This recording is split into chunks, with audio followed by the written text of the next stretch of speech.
Blog Talk Radio. Are you ready to take a bite out of the competition? Are you looking for ideas to make your business better? Welcome to the Core Business Show with Tim Jacquet, sponsored by Apple Capital Group. At the core of every successful business, you'll find people making a difference. And with each episode of the Core Business Show, we talk with those people, examine those ideas, and explore the strategies that make them special. Now, the host of the Core Business Show, Tim Jacquet. Well, welcome to another episode of the Core Business Show. I'm Tim Jacquet, your host. Today I have the pleasure of having children motivational storyteller and author, AJ Rodriguez. She is our guest on the show today, and we're going to actually talk about her works of literature that she's written on her books. But to begin with, if you have any questions, feel free to give us a call at 347-324-3460, or you can pose a question in the chat room. We're going to read the information on the air. AJ, welcome to the program. Teddy bear hugs and magical wishes from the great state of Louisiana. All right. It's a pleasure to be with you all today. I'm there with you. My family is from Louisiana, so from a little small town of, I think it's Broussard and Lafayette and Appaloosa. So, yeah. Yeah, Louisiana is our love. I guess to begin with, kind of tell us about yourself, where you're from. How did you get started in children's literature writing? Well, I'm actually a 67-year-old grandmother of 6 and very feisty for my age. I was born in a little town up in Pennsylvania called Ambridge, right outside of Pittsburgh. Mm-hmm. And I lived like a normal, typical teenage life until I met my husband, David, who was a soldier in the United States Army. Mm. And we got married. I was only 18. And our first tour was of Germany. And it was magnificent. And for 19 years, we traveled all over the world. We went to China. We lived in Taiwan for 5 years. We traveled all over the world. And it's on these tours that we were traveling because the libraries were very small, no American television for my children, that I began creating this magical character called Theodore the Bear. Mm-hmm. And Theodore had the answer to all children's questions. Anytime my children had a question, the teddy bear would have their answer. And soon my house became the gathering ground for all of the neighborhood children. They would all come and ask Theodore questions, and they would come and anytime, like a question that was answered is, why dogs chase cats? You never believe why they chase cats. That's not why you think. And why canaries are yellow, and just a bunch of little stories. And I created these stories. And then as my children grew older, they didn't need Theodore anymore. So those stories all went to the back of my mind. And years later, when my grandchildren came to visit us, they asked about the stories that I had told their father. I thought these stories were all forgotten, but they asked. And I said, well, I really don't remember the stories because, it's been 30 years. And so I started creating stories all over again for them. And when they came home to Louisiana, they said, they told their friends all the stories, and their friends started asking for more. And so my granddaughter called me. And unfortunately, I'd never written the stories down. They were all just in my back of my mind. Wow. And she was very disappointed. She said, oh, but Mimi, they call me Mimi, but Mimi, everybody wants to know more about Theodore. And I said, I'm sorry, but I never wrote them down. So the next year when they came to visit, as I told my stories, I started recording them. And then at night as they slept, I typed those stories up. And then I gave them to them when they came back to Louisiana. And that summer, I went to a family reunion and I shared some of the stories. And the children were so enthralled with the stories that my sisters said, you need to get those published. And then began the journey of looking for a publisher, which if anybody does that, they know it's very difficult. Big publishing houses don't want to hear from unknowns. They don't accept unsolicited manuscripts. But anyway, it took 2 years to find someone.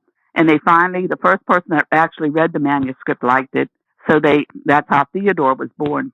And over the next few years, I did a lot of trying to market my books and everything.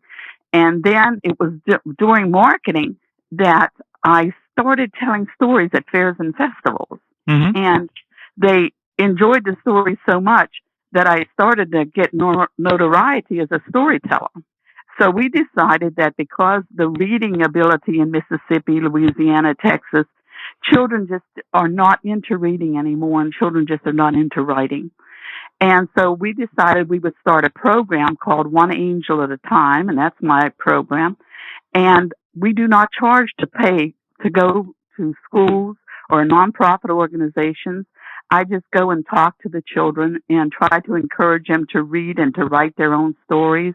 I believe that within each person, there are stories that need to be told.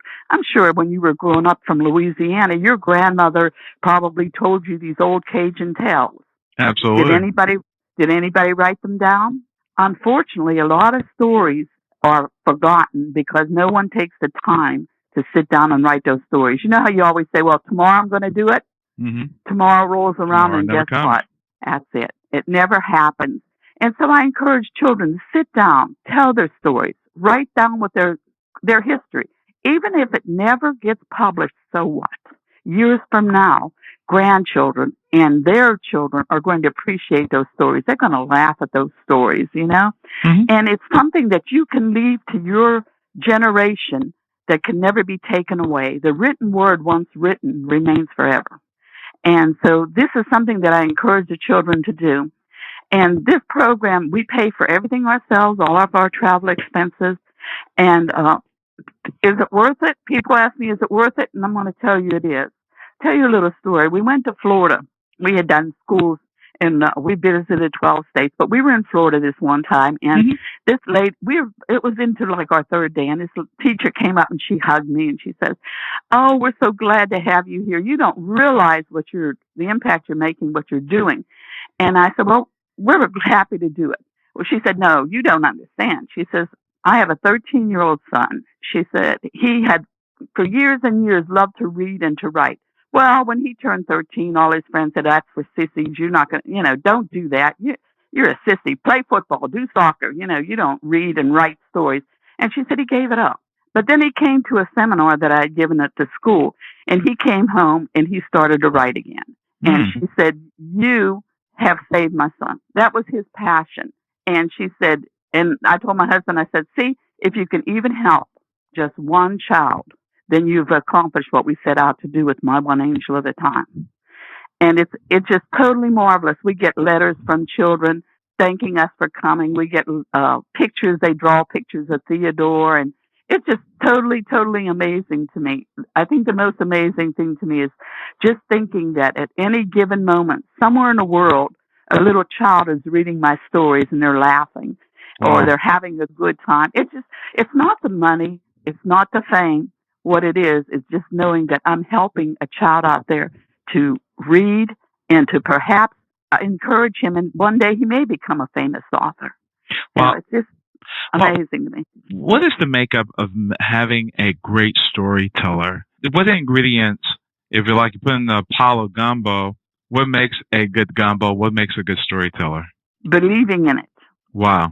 Believing in what you're doing. I am not. People ask me, "Do you sit down every day and write?" And I do not. I'm an inspiration writer. Something has to inspire me. There's two little stories recently, about 3 years ago. My latest story is called The Cycle of Life. And this story came about in a really unusual way. A dear friend of mine passed away, and his wife came to me and said, "The grandchildren keep saying, 'Where's Grandpa? When's Grandpa coming home? Will I ever see Grandpa? What happened? Where did he go?' And she said, 'I really don't know how to answer them.' And she says, 'I've gone to the library and I can't find a book that's been written for children to explain death.' And she said, 'Will you write it?' And I said, 'Oh, no, nobody wants to write a story about death. It's just, But that night I fell asleep and I dreamt this story.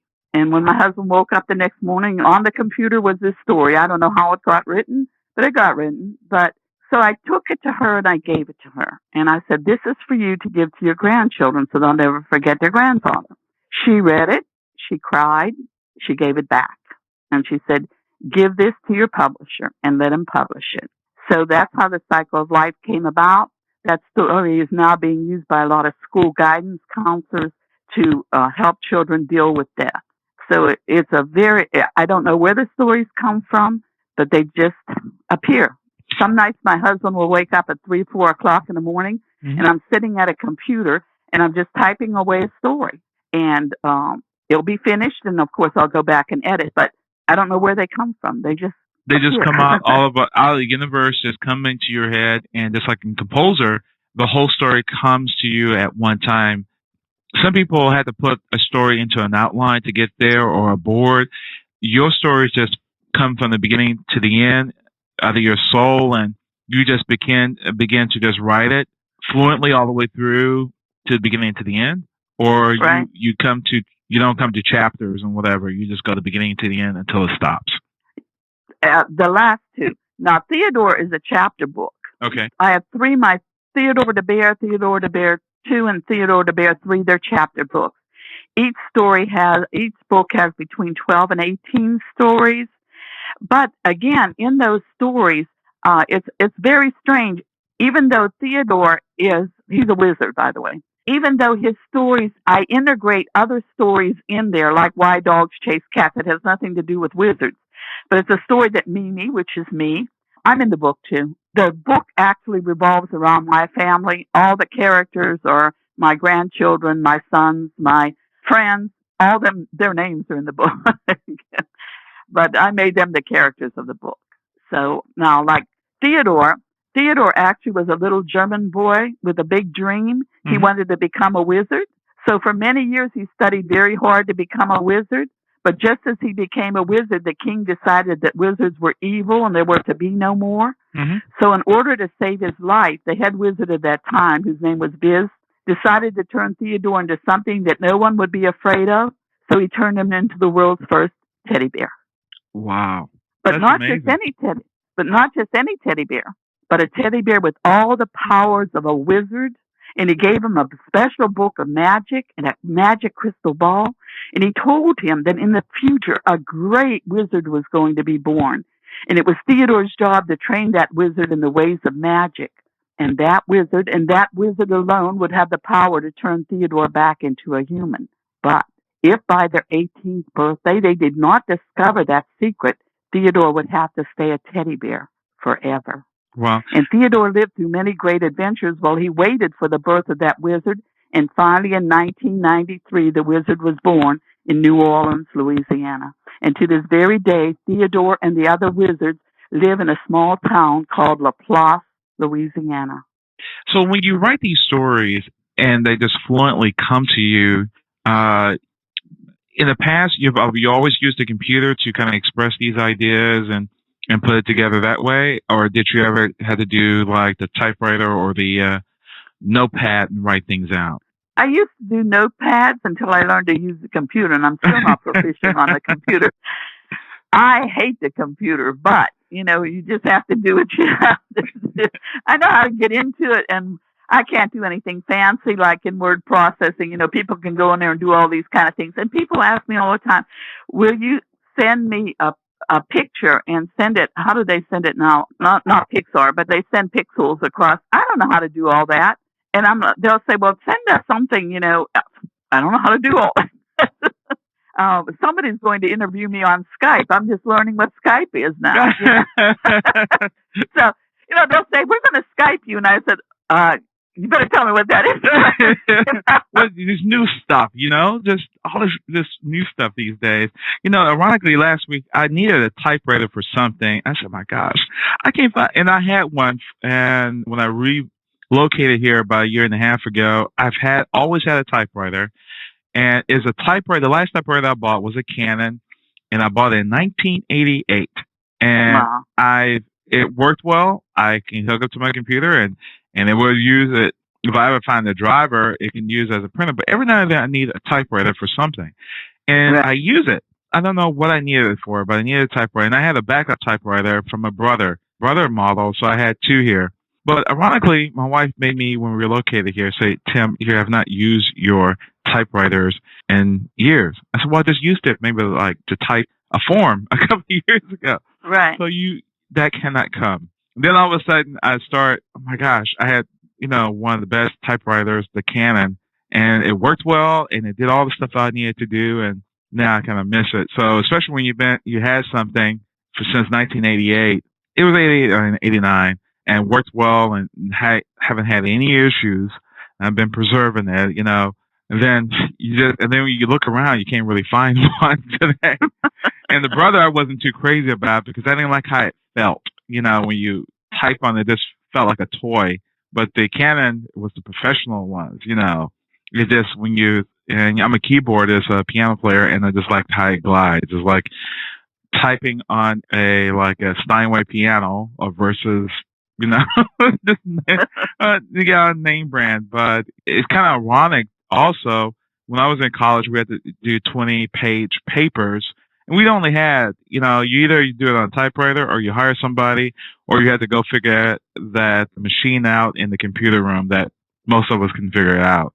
But I guess I was the old way and, I got adapted to computers and because I had a computer in my room for the longest towards the end of college. But I understand when you say this technology and when you do your stories and when you compile them together and you finally got someone to publish that, what the process you went through in order to get your book finally with a publisher who read it and loved it and said, I'm going to publish it? Well, at first I went on the computer and I researched the companies that did children's books. Mm-hmm. That's the first step I would think to do because you're not going to send it into a publisher that does adult books. I mean, it doesn't make sense. And then you send a letter of inquiry. I sent a letter explaining exactly what I did, and I got back a lot of letters that said, we're not accepting unsolicited manuscripts.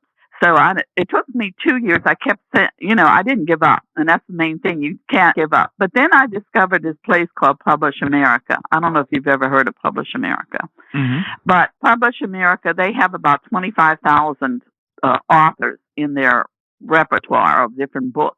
And I went to them. The only problem that I have with Publish America is that they do not edit their books very well.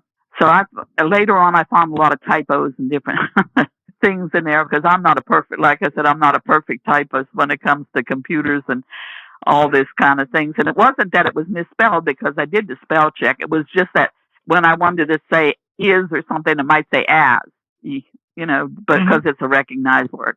But they didn't catch. Maybe in each book I'd find one or two typos, and I was kind of disappointed in that because I'm a perfectionist at heart. I want everything to be just so. And then they don't do a lot of marketing, which to me is very difficult. They do put your books like on Amazon and Barnes and Nobles and all that, but they don't do marketing. More or less, the marketing is left up to you. Wow. And it's very difficult. If you're unknown, you can't become known, It's like a catch-22 situation. But then again, they were the only ones that would accept my manuscript. So it's kind of a catch-22. And I thought, well, if I send it into them and it gets popular, then a bigger publishing company might pick me up. But that never happened. But that's all right, too, because I've sold a couple thousand books, and they say that the average sales of books is about 600 for unknown authors, and I've sold thousands, so I can't really complain, and I enjoy it. It keeps me young, My husband and I are both in our late 60s now, and it just keeps us going. It gives us something to look forward to, our little trips to different states and, visiting schools. It just gives us something to look forward to. My storytelling includes hand puppets, and my husband stands in the back of the room. We allow the children to participate. And he stands in the back of the room and he shows the kids what to do with the puppets. So it's just a lot of fun for us, and we get to meet a lot of people. So it's very interesting. We've gone to a lot of book signings and we get invited to festivals and fairs. So we get to attend a lot of different festivals and fairs all over the country. So it's just fun. Wow. We're going to take a break for a moment and we'll be back in a few minutes. We'll take a station break and be back and talk more about your book. Okay, and hopefully you can read the story from it. All right. You're listening to the Core Business Show, sponsored by Apple Capital Group. Apple Capital Group in Jacksonville, Florida, is a commercial lender that specializes in asset-based loans, equipment leasing and financing, invoice financing, commercial real estate loans, and asset-based financing in the U.S. and Canada. Apple Capital Group is a direct lender that lends on their private equity investment portfolio. 90% of most loans are decided within 2 hours, and vendor funding within 24 hours after documents are completed, with a one-page application. No slow no's, just a quick decision and a fast yes. To get more information about lending from Apple Capital Group, call 866-611-7457. That's 866-611-7457 to speak with one of our loan specialists.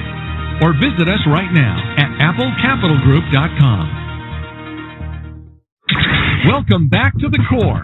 Once again, here's Tim Jacquet. Thank you for listening to the Core Business Show with Tim Jacquet. For a free quote on equipment leasing and financing, visit our website, applecapitalgroup.com. That's applecapitalgroup.com. And fill out the information to receive your free quote. We hope you'll join us for our next episode. And remember, you can always get to the core via iTunes. You'll find all our previous episodes there. Thanks again for listening to the Core Business Show with Tim Jacquet.